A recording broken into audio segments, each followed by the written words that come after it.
Bienvenue dans notre série pour les mamas typiques. Alors aujourd'hui, le sujet du jour, c'est comment aider son enfant à réussir sans pression ni perfection. Et on se retrouve avec Magali. Hello Magali. Salut Elise. Et ce sujet, en fait, il revient régulièrement parce que beaucoup de mamans d'enfants neuroatypiques, donc qui ont des enfants TSA, TDAH, hypersensibles ou avec des troubles 10, ont des enfants qui ont beaucoup de difficultés ou certaines difficultés, en tout cas à l'école, et qui se posent beaucoup de questions sur l'avenir de leur enfant et qui se disent, mais quelles sont les clés que je pourrais leur donner pour que les enfants avancent avec sérénité? J'aimerais avoir ton avis, Magali. Pour toi, c'est quoi réussir? Alors, je pense que réussir, c'est quelque chose qui est différent pour chacun. Parce que ma vision de la réussite est sûrement différente de la tienne.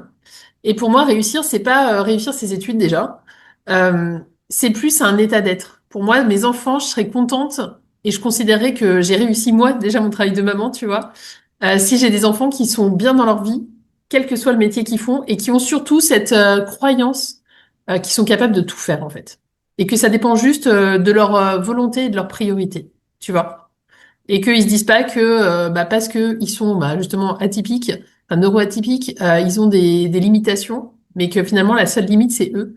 Et pour moi c'est ça la réussite. C'est vraiment se dire qu'en fait du moment que j'y mets l'énergie nécessaire, tout est possible. Ah, j'adore, j'adore.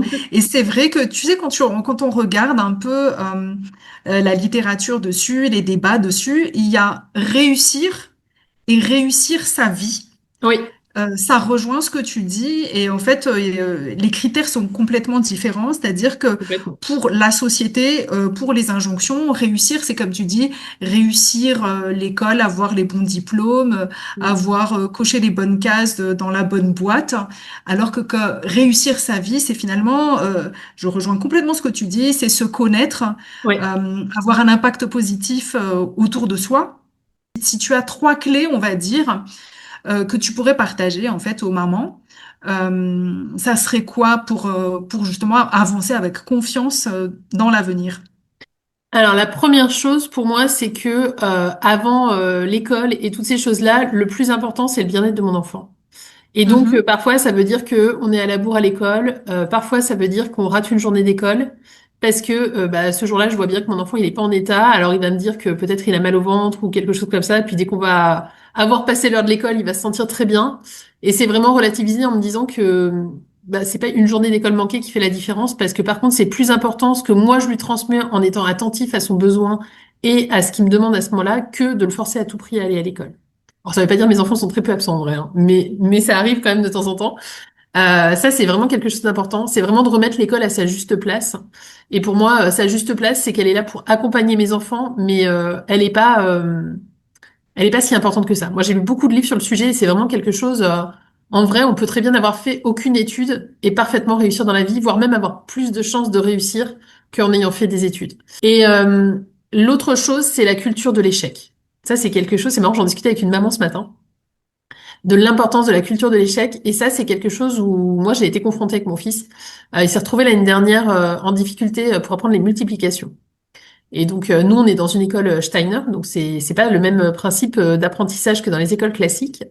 Et ses copains de classe avaient appris déjà à faire la multiplication, donc eux, ils étaient déjà à l'aise, mais pas forcément avec le procédé qu'on apprend à l'école Steiner, parce qu'ils avaient appris la méthode classique. Mais du coup, ils arrivaient à se dépatouiller avec ça. Et donc mon fils se mettait vraiment se braquer en fait du fait que lui il y arrivait pas et que les autres y arrivaient. Lui il se braquait et il voulait plus le faire. Donc alors pour le coup il avait une maîtresse exceptionnelle qui l'a vraiment accompagné à la fois écouter son besoin et en même temps le dépasser. Donc bon ça c'était déjà super précieux, mais ça le mettait vachement en perte de confiance. Et en fait on a eu une grosse discussion sur le sujet où justement je lui ai expliqué que c'est génial de pas y arriver en fait. Qu'il avait une vraie chance par rapport à ses copains de pas comprendre tout de suite. Et que lui, il avait peut-être l'impression que ses copains c'était chouette parce qu'ils y arrivaient, mais que dans la réalité, il avait plus de chances qu'eux de lui de pas comprendre. Parce que le fait qu'ils comprennent pas, ça lui permettait d'avoir plus d'explications et donc de comprendre le procédé de façon beaucoup plus profonde. Et donc que quand il se retrouverait face à la même multiplication mais de façon plus compliquée, eh ben pour lui ça serait en vrai plus facile maintenant parce qu'il aurait été plus loin dans l'explication.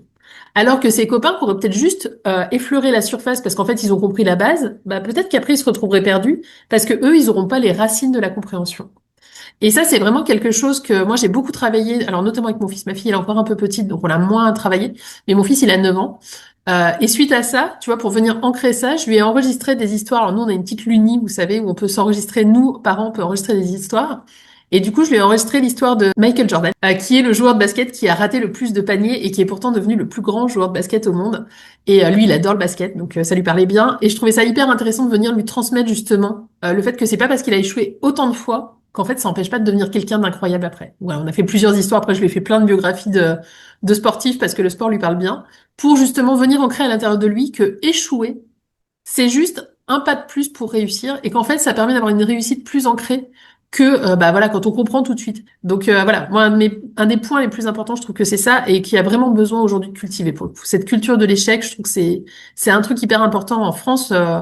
Je sais pas toi, du coup, comment c'est perçu, ce serait hyper intéressant que tu nous le partages pour le coup. Parce que nous, en France, c'est quelque chose, je trouve que il faut être premier de la classe, il faut être bon à l'école. Tu vois, ma copine avec qui on en parlait ce matin, elle me disait que sa fille, qui a 7 ans ou 8 ans peut-être, elle a déjà cette peur d'avoir des mauvaises notes parce qu'elle a déjà retenu que si t'as pas une bonne note, et ben en classe tu vas être montré comme la mauvaise élève, tu vas avoir des cours supplémentaires entre midi et deux pour rattraper ton niveau. Enfin, tu vois, c'est très mal connoté en fait. Et je trouve que voilà, c'est quelque chose. Je sais pas si toi, à Madagascar, vous avez cette culture de l'échec ou pas justement. Ben non, pas trop. En fait, on a beaucoup hérité justement de la culture française Ouais. je suis super contente que tu mettes ce point-là en fait dans les pas pour réussir avec notre enfant parce que je Ouais. pense exactement la même chose. C'est-à-dire que en fait, quand on partage la culture de l'échec à l'enfant, déjà ça rabaisse un peu les enjeux. Oui, Et finalement, bah, moi j'aime bien dire à ma fille, ah bon bah t'as échoué, ah bah super, tu as appris. exactement. Parce que finalement, c'est quelque part enlever la pression par rapport à l'échec et de se dire que ben, en fait, tu as 10 000 façons d'apprendre, mais l'échec, ça en fait partie et c'est pas négociable. C'est Et clair. j'arrête pas de lui partager des histoires, comme tu dis, ben, d'inventeurs, par exemple, qui ont fait 10 000 essais avant de trouver la bonne solution. Ou comme tu dis, en fait, des gens hyper connus. Tu parlais de Michael Jordan. Bon, il y a des tas d'entrepreneurs ou Oui. d'artistes comme Shakira, par exemple, où on lui disait, ben, en fait, tu chantes comme une chèvre, tu feras jamais rien de ta Ouais. vie, quoi. Oui. Et c'est finalement l'idée qu'on les pousse quand même à persévérer Oui. qui fait qu'ils vont apprendre sur eux-mêmes et puis ils vont faire de l'échec finalement un compagnon qui est le reflet des progrès et le pas pour arriver à des choses qui sont satisfaisantes. Et c'est aussi le fait de ancrer que c'est pas forcément le résultat qui compte. Ouais. C'est le chemin sur lequel tu es, sur lequel eh ben, il y a différents jalons. Et c'est l'énergie que tu mets pour aller sur ce chemin-là et en apprendre un peu plus sur toi et sur ben, les objectifs que tu essaies d'atteindre, qui est finalement plus valorisant. Ouais. Et enfin, moi, je te partage mon histoire personnelle parce que je fais partie donc d'une famille où les études, ça a été, mais vraiment, c'est comme une religion, quoi. Ouais. Les oncles et tantes, voilà, quoi, ils ont fait Hippocagne, ils ont fait Sciences Po, tout le monde est ingénieur, dentiste, vétérinaire, enfin, tout le monde a fait des études très, très poussées et tous, on a été en fait vraiment poussés pour faire de hautes études. Et donc, ben, pareil, ben, moi j'ai suivi hein, avec un bac plus 5, essayer de trouver une bonne boîte, etc. Et quand ma fille a eu des difficultés scolaires, je me suis dit, ah là là, mais qu'est-ce qui va se passer? Parce que c'est tellement ancré dans la famille que je me suis dit, ben, quelque part, il va y avoir ben, un regard sur moi en tant que mère, comme quoi j'ai échoué quelque part par rapport au chemin familial. Et puis, par rapport aussi à l'avenir, où c'était ancré que, en fait, la réussite, ça passe forcément par études, super boulot, et puis c'est ça qui amène la sécurité. Ouais. Et je pense qu'au contraire, aujourd'hui, on est arrivé euh, dans une phase où on a 10 000 moyens de réussir. Euh, et surtout, l'arrivée de l'intelligence artificielle a complètement reconfiguré les chemins de réussite. Et bah, justement, je regardais dernièrement, tu sais, par rapport à l'employabilité et par rapport à la place des cadres, ben, en fait, ça fait plus du tout rêver d'être cadre C'est clair. parce que les jeunes veulent beaucoup plus en fait un meilleur équilibre entre vie professionnelle et vie perso. Ouais. Et surtout que ben, qui dit cadre dit aussi responsabilité, mais pas forcément avec la rémunération qui suit. Donc vraiment, l'intelligence artificielle, elle a vraiment reconfiguré, je dirais, la manière de voir les réussites. Et au contraire, je ne sais pas si tu l'as vu toi, mais moi j'ai constaté qu'il y avait de plus en plus de cabinets qui étaient spécialisés dans les profils neuroatypiques Oui, c'est vrai. et dans les talents neuroatypiques parce que ben justement on a besoin dans notre monde actuel de personnes qui pensent hors cadre, Oui, qui ont des sensibilités différentes et forcément ben, une sensibilité différente c'est un truc qui se battra pas avec l'intelligence artificielle quoi. c'est clair. Et à nous en fait de déceler les talents et déceler les forces de nos enfants et pas être forcément, si tu veux, complètement influencé par le chemin de la norme. Et d'ailleurs, j'ai une question par rapport à ça parce que j'ai pas mal de mamans, tu sais, qui sont complètement démunies parce que tellement en fait que ça ne fonctionne pas l'école pour leur enfant. euh, Il y en a qui se déscolarisent Oui. et qui voit justement la déscolarisation comme du coup ben en fait le couperet pour dire ben en fait c'est foutu quoi. C'est quoi ton avis par rapport à ça? Alors moi, je pense que le problème de l'école aujourd'hui, c'est qu'on fonctionne sur deux formes d'intelligence. Je sais pas si tu as déjà entendu parler des 12 formes d'intelligence, hein, mais donc en tout, il Ouais. y en a 12 différentes, en tout cas qui sont aujourd'hui... Ah, moi je pensais qu'il y en avait 8. Tu vois, je suis en retard déjà. Ah, bah moi je suis à 12, mais... Alors je saurais Ok. pas vous les citer, hein. Franchement, je les ai pas en tête. Ouais. Mais en tout cas, à l'école, on fonctionne sur deux, hein, la logico-mathématique et la linguistique. Alors il y a un truc devant, je me rappelle plus ce que c'est, Ouais, je sais pas c'est si tu l'as, ça. toi. Ouais, ouais. Ouais, ouais, ouais. Euh, Sauf que deux intelligences, bah, sur l'ensemble, il y a beaucoup d'enfants qui fonctionnent pas du tout là-dessus. Moi, mon fils, par Je suis exemple, il a d'accord. aucune des deux en intelligence dominante.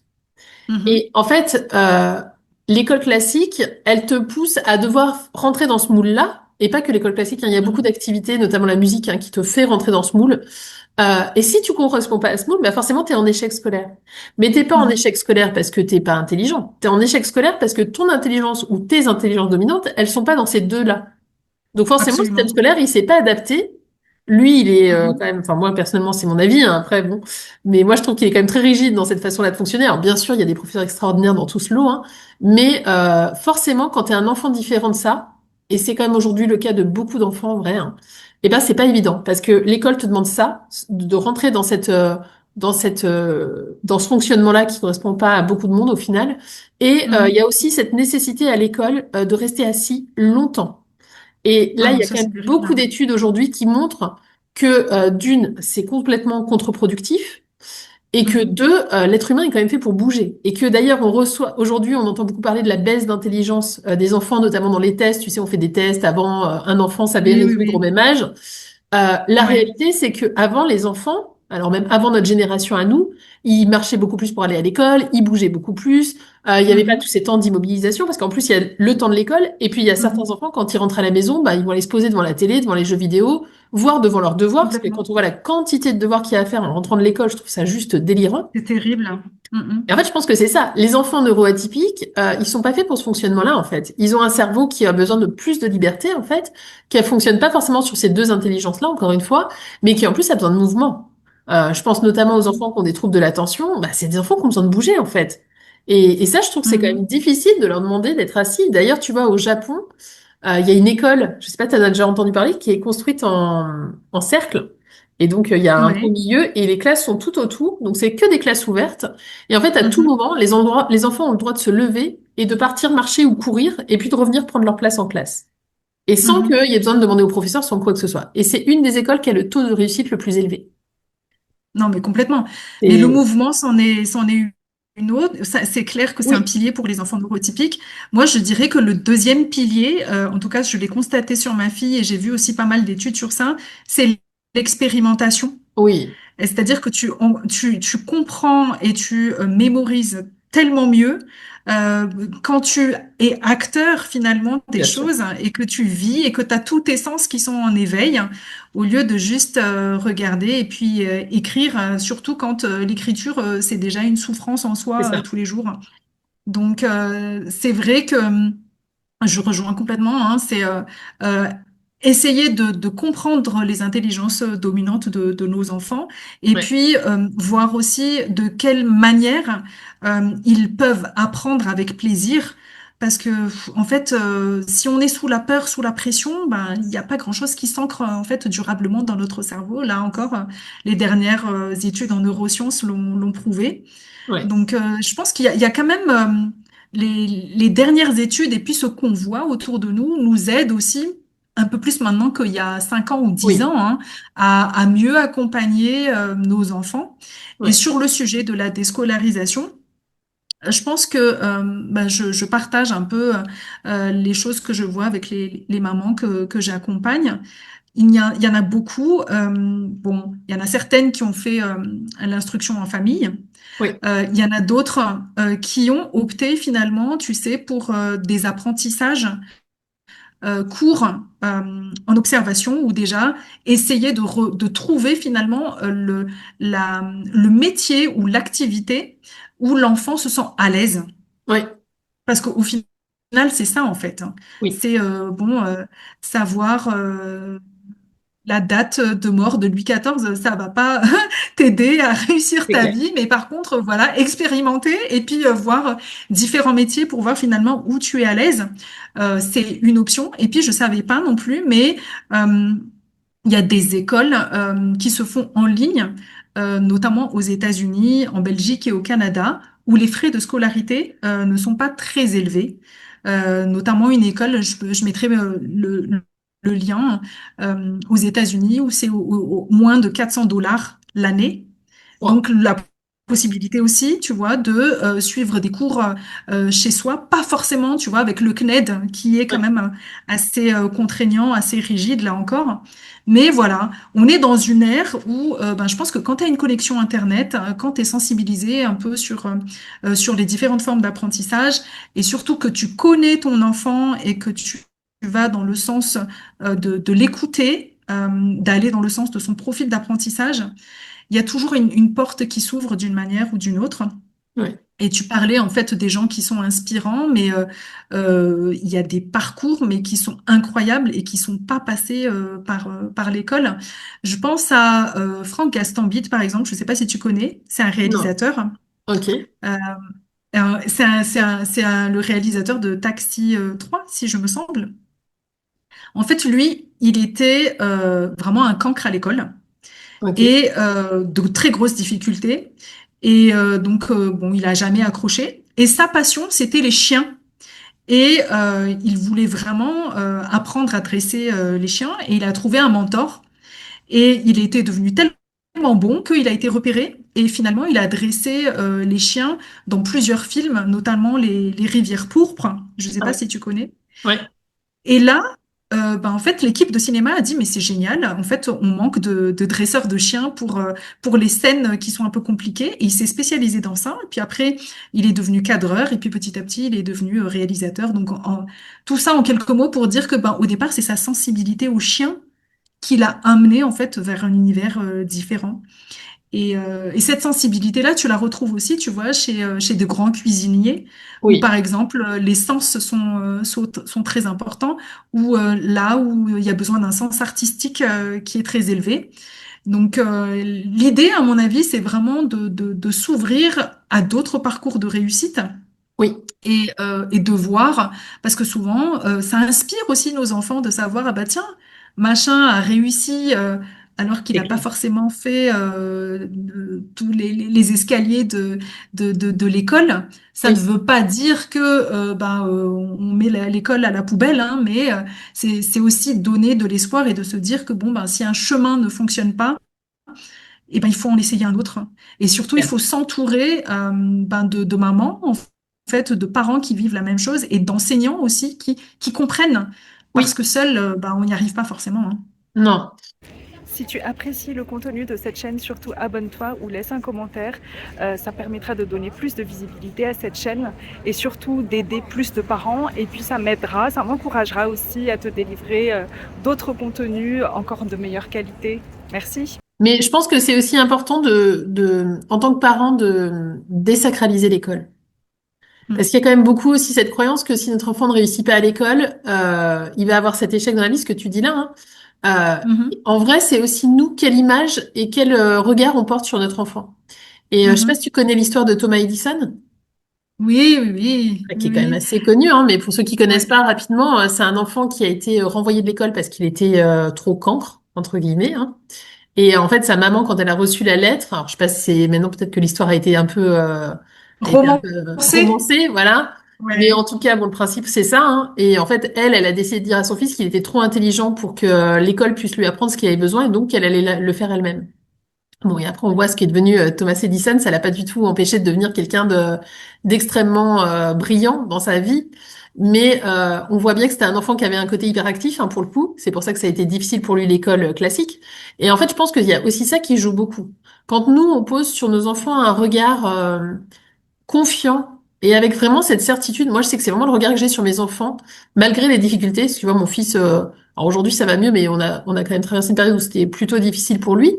Euh, et j'avais vraiment cette certitude qu'en fait, il était fait pour des grandes choses et que, en fait, c'était pas l'école qui allait définir ça. C'est juste que lui, il avait des capacités juste extraordinaires.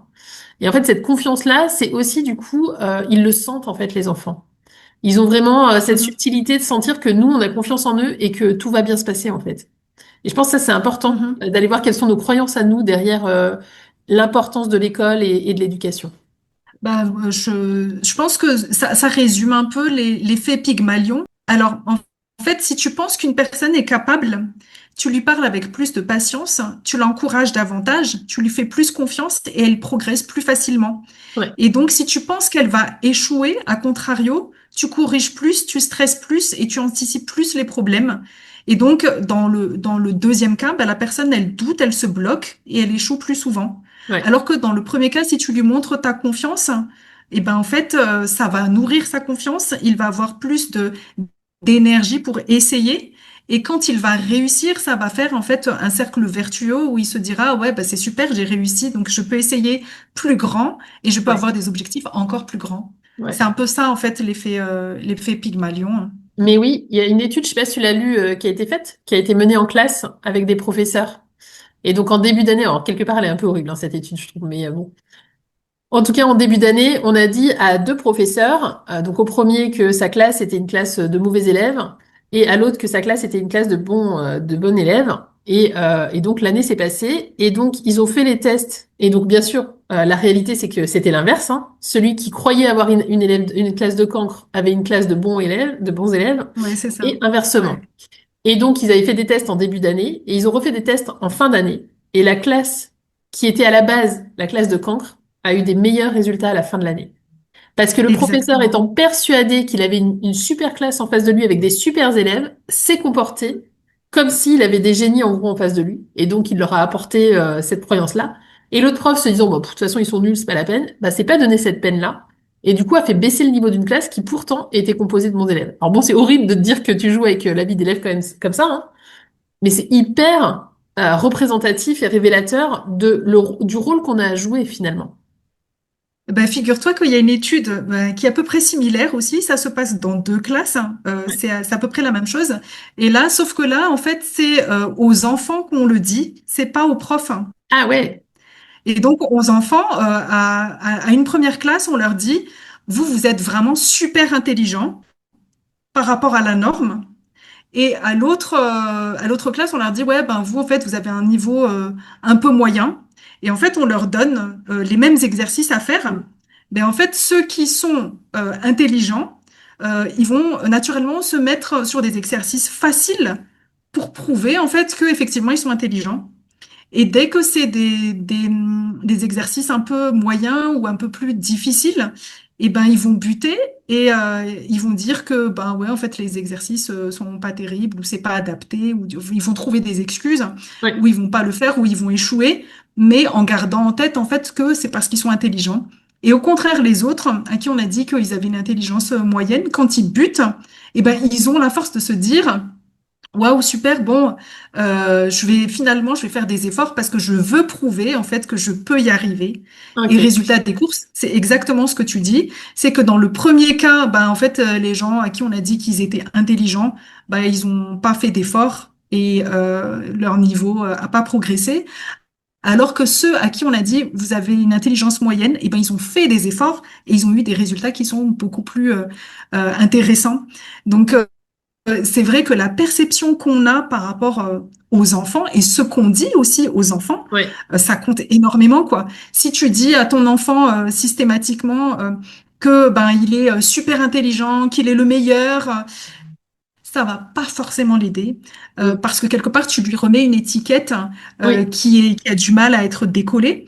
Ouais. Alors que si finalement tu lui présentes les choses en disant bah écoute, bah j'apprécie ta persévérance, bah c'est super, t'as échoué mais tu t'es pas laissé démonter, t'as continué. Mais par contre, je disais, si tu lui dis, en fait, si tu lui poses pas d'étiquette, mais que tu l'encourages par rapport au chemin qu'il fait, et pas forcément par rapport aux résultats uniquement, Oui. eh ben, ça va lui donner la patate hein, et l'énergie pour se battre et puis pour finalement avoir une motivation qui est interne, quoi. Mais oui, et ça vraiment, c'est quelque chose qu'on voit. Alors c'est très flagrant dans le sport. Tu vois, j'avais lu tout un livre sur le sujet. Alors j'ai pas le titre en tête, mais qui expliquait justement tout ça. Et par exemple dans le sport, il montre qu'un enfant à qui on va dire ah bah t'es naturellement doué, par exemple en foot, t'es naturellement doué, Mhm, vraiment c'est incroyable, t'as un vrai don pour mettre des buts, pour jouer au mhm. foot.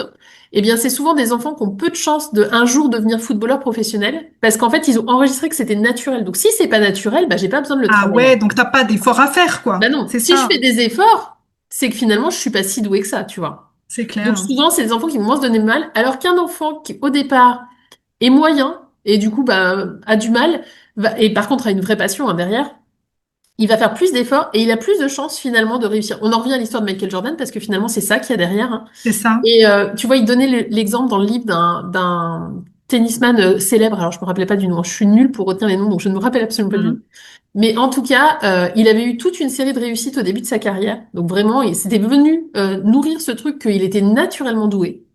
Et en fait, le jour où il a eu une vraie première défaite, vraiment une grosse défaite, il a vraiment eu un mouvement de colère, mais comme un enfant, quoi. Genre, tu vois, l'enfant qui se met à ouais, acheter, ouais, il ouais, avait qui jeté supporte pas, qui sa se dit raquette, il merde. n'avait pas Ouais. supporté. Et après ça, il s'était effondré. Parce que tout d'un coup, il était confronté au fait qu'il n'était pas si naturellement doué, puisqu'il y a des gens qui étaient capables de le battre. De le battre. Et du coup, Mhm, il avait d'abord, il s'était moins entraîné finalement que quelqu'un qui partait de plus loin au départ. Donc peut-être qu'au début, son fait, le fait qu'il était naturellement doué lui a permis de quand même gagner au départ. Là où peut-être mhm, que celui qui était moins naturellement doué a dû faire plus d'efforts et donc plus d'échecs au début. Mais sur le long terme, mhm, bah, celui qui avait eu des échecs au début, d'abord, il était capable de gérer l'échec, et deux, il avait bien conscience qu'il avait besoin de s'entraîner et de travailler pour y arriver. Là où celui qui était naturellement doué, bah, il supportait pas l'échec, il savait pas le gérer, et du coup, à un moment donné, bah, il arrivait à mhm, sa limite, et il y avait une mhm, espèce de plafond de verre qui était pas possible à dépasser, parce que, bah, du coup, s'il est naturellement doué, il a pas besoin de faire d'efforts. Et ça, c'est quelque chose qu'on retrouve aussi chez les enfants qui sont doués naturellement à l'école. Tu vois, ceux qui ont facilement des mhm. bonnes notes, et ben, on se rend compte que souvent, c'est des enfants qui peuvent avoir des difficultés ensuite dans la vie professionnelle parce que c'est des enfants qui sont d'un très bon pour apprendre du par cœur. Et en vrai, hein, moi je dis souvent ça à mes enfants, la vie Ouais. professionnelle, c'est pas Oui, apprendre oui. par cœur en fait, hein. C'est même loin d'être Mais ça. complètement. Et Complètement. surtout, c'est des enfants qui ont tout Mhm, le temps été confrontés à une certaine facilité. Et tout d'un coup, tu te retrouves dans mhm, le monde réel, on va dire, quelque part, hein, et où il faut bah, en mhm, fait, se présenter. Et ça, c'est rare que l'école te prépare à prendre la parole à haute voix, à te présenter, à te mettre en avant. mhm, Or, un entretien d'embauche, c'est ça, en fait, tu vois. mhm. Et quand tu as Non, mais juste complètement. appris à Complètement. réciter et à être bon élève et à recopier ta copie, ben, tu as moins appris finalement qu'un enfant plus jeune qui aura été confronté peut-être à l'image des adultes qui peuvent lui renvoyer qu'il est nul, que c'est difficile. Il aura peut-être plus de niaque finalement, ce gamin-là, tu vois, et plus de capacité hein, Mhm. d'aller plus loin dans la vie et peut-être de savoir que bah, s'il bosse, il peut y arriver, tu vois. Non, complètement. Alors, si je reprends un peu les idées qu'on a repris. Donc, Ouais, on disait la culture de l'échec, carrément. l'importance de la culture de l'échec, le fait de connaître son enfant Ouais, avec ses forces, ses talents, son profil d'apprentissage.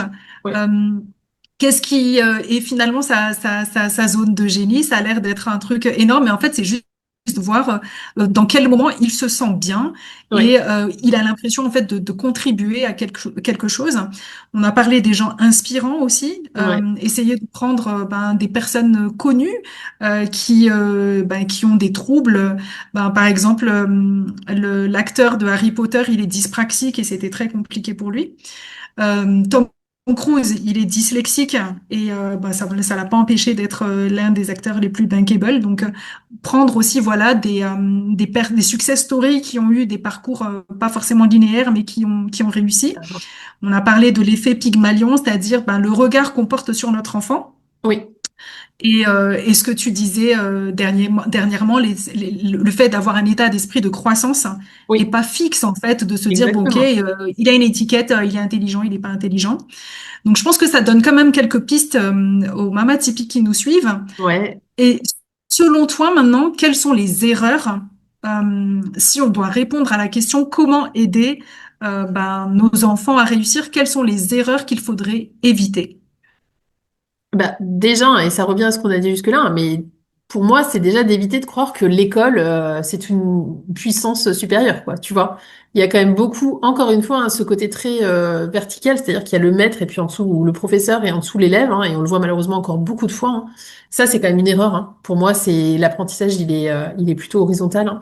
Et donc, Complètement. pour nous parents, je pense qu'une erreur, c'est vraiment de croire que si notre enfant n'y arrive pas à l'école, tout est foutu. Il y a vraiment tellement d'autres parcours et voilà. Enfin, là, ça reprend ce qu'on a dit au début, hein. Complètement.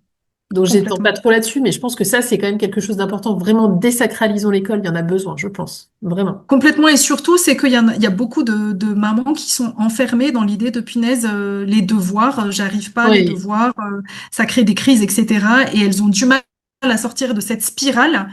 Alors que, comme tu dis, parfois, en fait, voilà quoi, la vie ne se joue pas aux quelques années qui se passent à l'école et au contraire, ça peut détruire, peut être vraiment destructeur d'être oui, réduit à des choses qu'on n'arrive pas à faire, comme tu disais, sur des intelligences, sur deux types d'intelligence, alors que il y a tellement à explorer.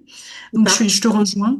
Et en fait, Moi, je c'est, dirais, ouais, pardon, je dis juste ça. Je pense que c'est aussi quel exemple on a envie de donner à notre enfant, en fait. Tu sais, moi, des fois, je me dis, il y a des moments, bah, justement, tu vois, quand mon enfant me dit le matin, maman, je me sens pas bien, alors que je sais très bien qu'il est pas malade. Bah, c'est aussi à l'intérieur de moi, je me pose aussi souvent cette question de me dire, OK, qu'est-ce qui lui apportera le plus? Que là, je sois ferme en disant, bah non, aujourd'hui, il y a école, parce que c'est là qu'il va le plus apprendre dans la persévérance, justement, parce qu'il y a des fois, c'est aussi de ça que notre enfant a besoin, tu vois. Ou est-ce que complètement. là, il a besoin d'un cadre plus enveloppant et d'entendre que, bah oui, là, je vois bien qu'on arrive à saturation et que aujourd'hui, tu as besoin d'une pause. Et donc, OK, bah aujourd'hui, tu peux rester à la maison, même si en vrai, je sais que t'es pas malade. Et tu vois, je pense que c'est pas toujours la bonne réponse, c'est pas toujours OK, tu peux rester à la maison, tu vois. Mais la bonne réponse, c'est pas non plus toujours, bah non, mais il faut aller à l'école, tu sais, c'est important l'école.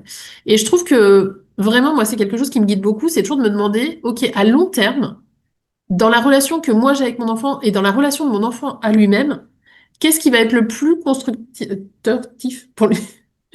Pour lui, qu'est-ce qui va être le plus porteur? Est-ce que c'est que je lui dise, ben oui, je vois bien qu'aujourd'hui c'est difficile et que t'as pas envie, mais je sais aussi que tu as les ressources à l'intérieur de toi pour y aller. Ou est-ce que là aujourd'hui c'est, ben oui, je vois bien qu'en ce moment c'est un peu dur pour toi, tu as besoin d'une pause, bah tu sais quoi, aujourd'hui on prend une journée off. Tu vois? Et je pense Mais qu'il je n'y a pas de bonne rebondis réponse. sur ce que tu dis. Je rebondis exactement sur ce que tu dis parce que moi, la question que je me pose, quand justement il y a des moments où voilà, tu as deux directions comme ça, est-ce qu'il va à l'école, est-ce qu'il va pas aller à l'école, où tu as des décisions qui sont importantes à prendre, il y a une question que je me pose, c'est dans 5 ans ou dans 10 ans, Ouais, qu'est-ce que ma fille va retenir de ce moment ou de cette situation-là?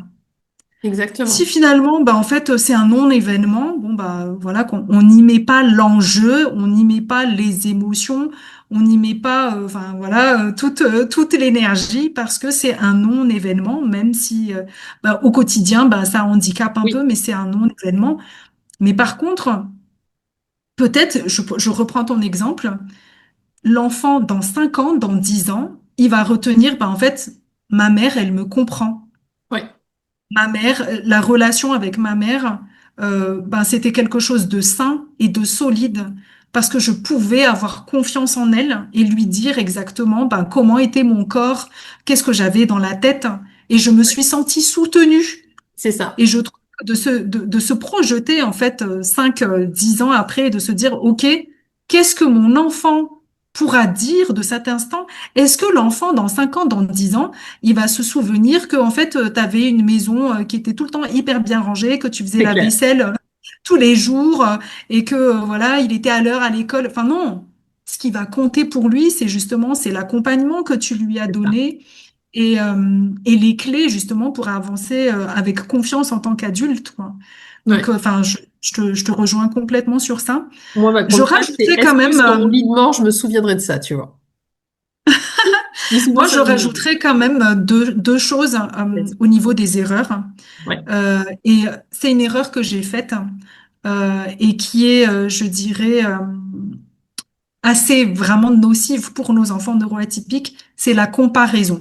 Oui, Ça, carrément. oui, mais t'as vu, machin, elle y arrive. Oui, mais quand même, ça, je trouve que, et Terrible. au début, bon, bah, malheureusement, je pense qu'on est beaucoup de parents à tomber dans ce panneau-là, Bien sûr. euh, un peu par facilité, et puis, bah, parfois, en fait, on ne sait pas quoi répondre, hein, quoi. Donc, Ouais. quoi d'autre que de prendre une référence qui existe déjà pour essayer de dire, ah bah ouais, t'as vu? Donc, Ouais. la comparaison, je la trouve assez destructive. Et Et puis, la deuxième chose, attends, je c'est rebondis aussi, juste. Tu ouais, permets juste, je rebondis sur la comparaison, si tu permets. Juste, tu vois, quelque chose, moi, qui m'a aidé à relativiser justement sur ce regard où des fois mon fils va pas réussir. Alors, je parle plus de mon fils parce que il est plus dans les apprentissages avancés, ma fille elle est encore en maternelle et dans les écoles Steiner, il n'y a pas d'apprentissage formel. Alors, il y a plein d'apprentissages, hein, mais il n'y a pas d'apprentissage formel au niveau maternel. Euh, Moi, quelque chose qui m'a aidé, c'est aussi de remettre les choses en perspective en me disant, on demande, enfin, on comprend qu'un enfant de moins de 3 ans à un niveau d'apprentissage différent en fonction de chaque enfant. Tu vois, on dit souvent, par exemple, moi, mes enfants, ils ont très vite parlé, ils ont mis plus de temps à marcher ou à être à l'aise avec leur corps. Et on dit souvent, bah oui, c'est normal, ils peuvent pas tout apprendre en même temps. Et puis, chacun a son rythme. Il y a des enfants qui vont aller vite là-dessus, plus lentement là-dessus, et c'est OK. Et puis, il y a un espèce d'effet. Alors, en France, l'école est obligatoire à partir de 3 ans, je sais pas toi. Euh, Tu rentres à l'école maternelle et tout d'un coup, tu as des espèces de critères. Alors, quand tu as 4 ans, tu dois savoir ça. Quand tu as 5 ans, tu dois savoir ça. Quand tu as 6 ans, tu dois savoir ça. Et tu rentres tout d'un coup dans une normalisation. Donc, tout d'un coup, jusqu'à 3 ans, les enfants, ils ont le droit d'avoir chacun leur rythme. Donc, il y en a, ils vont mettre, moi, mes enfants, ils ont marché à 18 mois. J'avais une copine à 12 mois, sa fille, elle courait, quoi. Enfin, tu vois.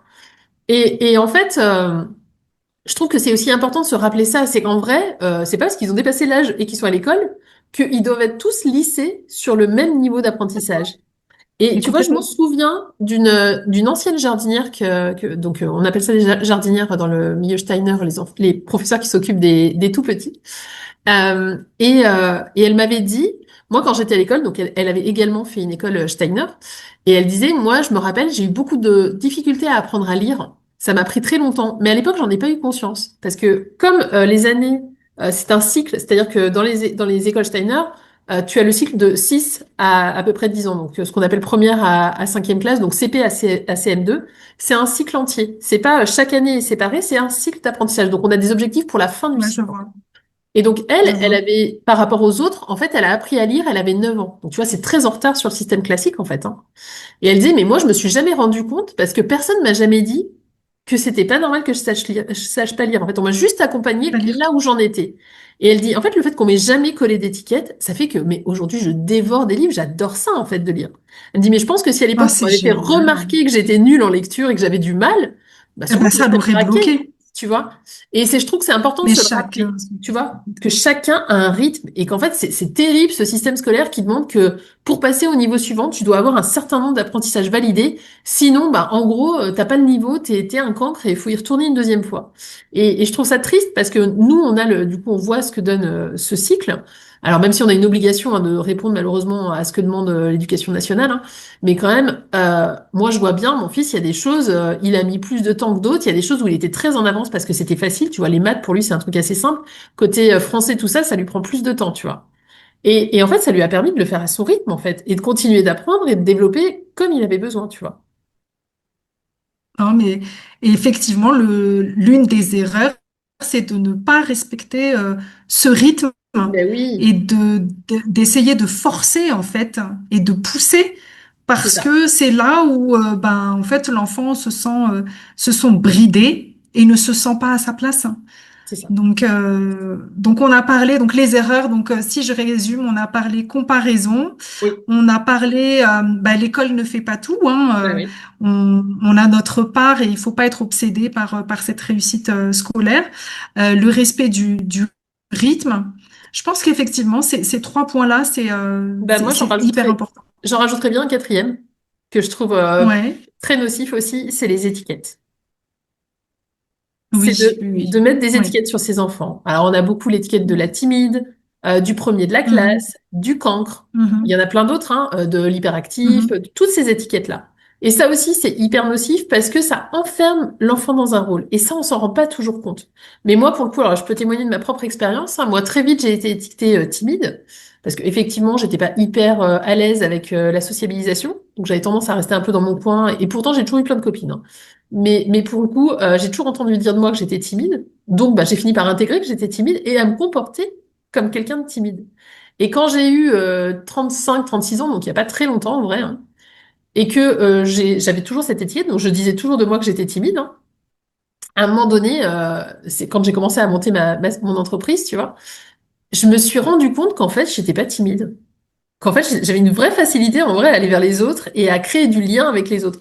Mais que par contre, c'est vrai que dans certaines situations, par exemple, si je vais à une soirée où il y a plein de gens que je connais pas, bah là oui, effectivement, je deviens timide, tu vois.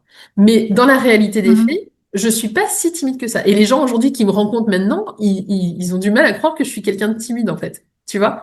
Mais la réalité, c'est que ça m'a Oui, demandé à un moment complètement. donné d'aller re-questionner cette étiquette parce qu'on me l'avait collée tellement fort avec une tellement bonne colle, tu vois, que vraiment je continuais à agir comme si j'étais timide et à en faire une définition de moi-même, à dire aux gens, bah moi je suis quelqu'un de timide, tu vois. Alors qu'en vrai, ça n'était pas Mhm, vrai. mhm. Et je trouve que ça, c'est hyper nocif parce que à l'heure où justement la neuroatypie est diagnostiquée, ce qui est très bien parce que ça nous aide à avoir des clés, nous, en tant que parents, il faut faire super attention à pas aller coller à notre enfant cette étiquette-là parce que lui, ça l'enferme dans un fonctionnement. Et c'est vraiment les enfants, ils Alors ont moi, une facilité à ça, je trouve, hein. c'est Vas-y. une erreur que j'ai faite, hein. C'est qu'au départ, ma fille, par exemple, quand on allait à des anniversaires, elle disait pas grand-chose. Et donc, les parents disaient, ah, bah, dis donc, ta fille, elle est timide. Et moi, j'étais un peu désarmée à l'époque. Donc, je lui dis, oui, oui, elle est timide, tu sais, l'air un peu gênée, etc. Ouais. Et puis après, j'ai vu que ça lui faisait vraiment beaucoup de mal parce que du coup, ça l'empêchait, elle, en fait, d'aller vers les autres. Bah oui, Donc, à un moment donné, j'ai changé de discours. J'ai dit, non, en fait, il faut juste un peu de temps pour ouais. observer et pour savoir si elle est bien à l'aise, mais elle va s'ouvrir. Mm. Et finalement, bah, en fait, c'est ce qui se passe. Mais C'est oui. que, comme tu dis, en fait, t'enlèves l'étiquette et finalement, tu parles d'un fonctionnement, mais pas Mm. forcément, en fait, d'un truc indélébile. Ce fonctionnement-là, il peut évoluer, mais par C'est contre, ça. l'étiquette, elle reste collée. Et puis, Et le pire, c'est que l'étiquette, elle est collée, mais que en plus, l'enfant fait en sorte de coller à l'étiquette. c'est Tu fais en ça. sorte que ton comportement te permette d'avoir cette étiquette. Et tu vois, je peux témoigner de ça d'ailleurs, à quel point c'est important l'absence d'étiquette. C'est que, tu vois, donc mon fils, quand il était petit, c'était pareil, il aurait pu facilement rentrer dans l'étiquette timide. Et c'est vrai ce que tu dis, parce qu'il y a un côté où on a tendance à devoir s'excuser. On attend tellement socialement que nos enfants, en tant qu'enfants, soient capables d'aller voir tout le monde, tu vois, que moi aussi, j'avais tendance à dire, bah non, mais il est timide, il ose pas dire bonjour. Et, euh, et quand on est rentré à l'école, donc toujours notre école Steiner, hein, au jardin d'enfants, effectivement, il était assis loin des autres, il allait pas vers les autres. Et il a fallu du temps. Et je me souviens, la première réunion que j'ai eue avec son jardinier, il m'avait dit, non mais en fait Hugo, c'est complètement ok, il y a aucun souci, c'est juste un enfant qui a besoin de temps. Donc il prend son temps, il arrive le matin, il observe ce qui se passe autour de lui. Et puis quand c'est juste pour lui, bah, il y a des matins il y va pas parce que c'est pas juste. Puis il y a des matins où il sent et il y va en fait. Et c'est complètement ok, c'est juste son rythme et lui il fonctionne comme ça. Et en fait, le fait qu'il ait toujours eu ce regard hyper neutre sur mon fils, d'être juste factuel dans ce qu'il voyait, ça fait que petit à petit, en fait, il s'est ouvert. Et aujourd'hui, tu vois, c'est un enfant qui est hyper social. On a toujours du monde à la maison. Il est toujours en train de jouer avec plein de gens. Il a une facilité de contact. Tu vois, il va aller sonner chez les voisins pour leur vendre des trucs. Enfin, tu vois.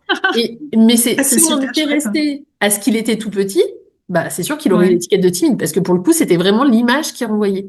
Or, il n'était pas timide. Il avait juste besoin de temps pour être capable d'appréhender le monde autour de lui et de se voir comment il pouvait interagir avec ce monde. Et c'est vraiment, je trouve que c'est hyper, enfin, je trouve que son parcours est vraiment hyper parlant de cette étiquette, parce que lui, il l'a jamais eu au final, parce que moi, je me suis vite rendu compte du truc, donc j'ai arrêté de lui le dire. Et surtout, il a eu la chance d'avoir un jardinier qui avait ce regard extraordinaire sur lui et qui lui a permis de grandir tel qu'il était.